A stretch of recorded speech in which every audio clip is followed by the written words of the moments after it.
మా వైష్ణవిదేవి ఆలయం. ఇది కాట్రాలో ఉంది. అమ్మవారు 3 స్వరూపాలుగా ఇక్కడ దర్శనమిస్తారు. మహాకాళి, మహాలక్ష్మి, మహాసరస్వతి పెండ రూపంలో దర్శనమిస్తారు.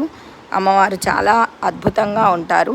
ఇక్కడ పెద్దని లోయలో నుండి పైన ఎత్తైన కొండను పైన అమ్మవారు లోయలోకి వెళ్ళి మళ్ళీ పైన ఎత్తైన కొండనెక్కేంత లోపలికి వెళ్ళి మళ్ళీ పైకి ఎక్కుతాం మనం. ఇక్కడ వైష్ణవిదేవి ఆలయం చాలా బాగుందండి.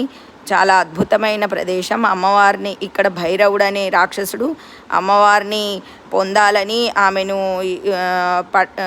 పొందాలని ప్రయత్నం చేస్తుంటే అమ్మవారు ఒక గుహలోకి వెళ్ళి అక్కడ దాక్కుని ఉంటారు. అయితే అక్కడికి కూడా ఆయన వెళ్తే ఆయన శిరస్సును ఖండించి అక్కడ ఆలయం అనేది ఏర్పాటు చేశారు.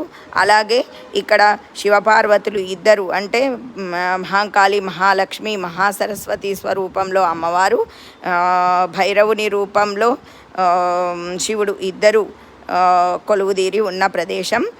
అమ్మవారి నుండి ఇంకా 3 కిలోమీటర్స్ పైకి వెళ్తే అక్కడ మనకు శివుడు దర్శనమిస్తాడు.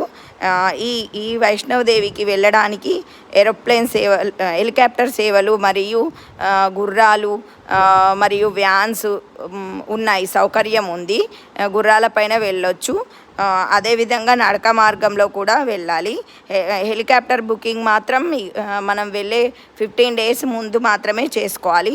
అదేవిధంగా భైరవనాథ్కు వెళ్ళడానికి కోసమైతే మనం ఎప్పుడైతే దర్శనానికి వెళ్తామో ఆ 3-4 డేస్ ముందు భైరవనాథ్ దర్శనానికి మనము రోప్వే అనేది బుక్ చేసుకోవాల్సి ఉంటుంది.